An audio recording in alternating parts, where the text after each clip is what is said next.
With us now, just back from his trip to the U.S.-Mexico border, the mayor of New York City, Democrat Bill de Blasio. What did you see? And what are your reflections on where we are at right now? Well, you said before, I saw something un-American. I saw our government taking kids from their parents and then not letting any of us know what's going on. And what's so interesting, when you go down there, it is literally a remote location, a government facility where no one's allowed access, which should be eerie to Democrats, Republicans, Independents alike, that the media can't see, that elected officials are not allowed in. But I will tell you on the silver lining side of this, Mika, the outcry here, which has been profoundly bipartisan. I was down there with a group of 20 mayors, Republicans and Democrats alike, saying this is broken and we need a whole different approach, obviously, to immigration in this country. I see some silver lining here in that people are coming forward in moral outrage and wanting to see American values in how we approach immigration and wanting to see American values in terms of how we approach these kids. And also, no one took debate. It's very interesting. The president did the executive order with the big signature, and I think he thought that would be the smokescreen and everyone would go away. No one took debate. Everyone said, rightfully, this isn't over until all these kids are back with their parents. Well, even his wife didn't take the bait. Melania Trump flew to the border, and she asked some questions. She wanted to know how the children were doing, how they're going to be reunited with their families. Melania Trump wants to know how her husband is going to reunite these children with their families. And I hear that for some children, it may not ever be possible, that this could be extremely complicated. But since the First Lady herself is asking, are we getting any answers? No, of course not. There's no plan.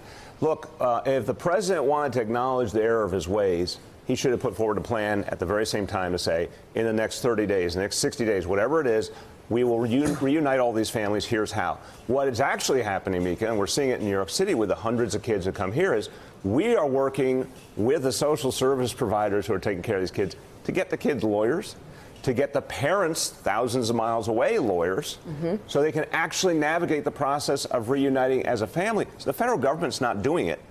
We all, in cities around the country and down the border, are trying to help get these families back together, but they don't have any guarantees. They don't have any legal representation. And it's incredible, Jonathan Lemire, that the First Lady is asking questions that there are no answers to. The First Lady of the United States is asking the president, where are the children? How are they? How are they going to be reunited? She goes in public.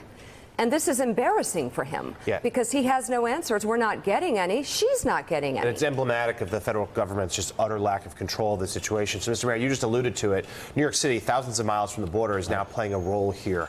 A couple quick questions. How many children do you believe are here? When did they arrive? Was the city government given any kind of notice that that was happening? And what happens to them now? Jonathan, you're going to be shocked, as I was, to hear the answer is there was no notification, no facts have been given, no plan has been given. I'm going to give you one example. It's so powerful.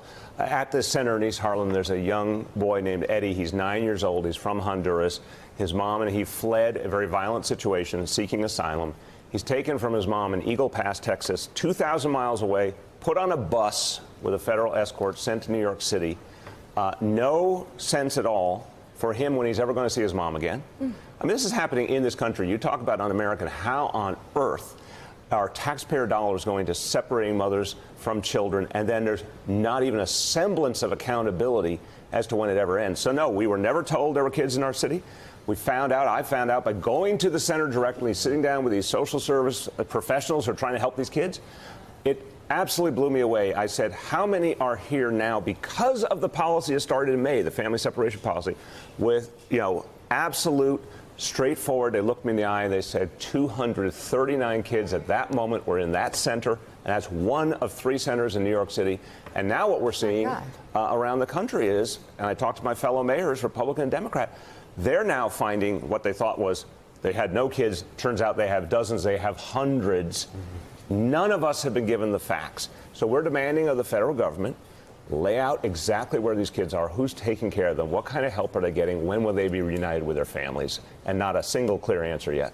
Wow. They put them on a bus. We don't even know if they're okay. On a bus. And we don't know if they're okay. And in fact, we do know, and the health providers and social service providers are telling us this, that these kids, obviously any of us, if your young child's separated from your parent, the kind of trauma you go through alone is horrifying. Also, they physically, they unfortunately, because they were in government facilities with lots of other people, some came with bed bugs or lice or chicken pox. It's incoherent. It's inhumane. Now, again, what I appreciate in the moment of this crisis is what we're seeing all over the country is people are feeling something very human, very direct and intense about American values right now and are speaking up across the spectrum. This has, in some ways, brought out a feeling that maybe other outrages and crises didn't. Right. There's a demand now for change that's powerful. And what I also appreciate is the bipartisan nature of it.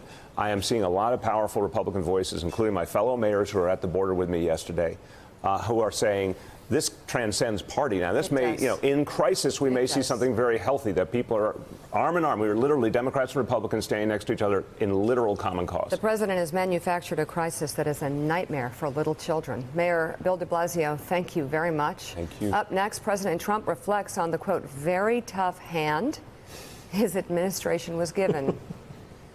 We'll be right back. Thanks for checking out MSNBC on YouTube, and make sure you subscribe to stay up to date on the day's biggest stories. And you can click on any of the videos around us to watch more from Morning Joe and MSNBC. Thanks so much for watching.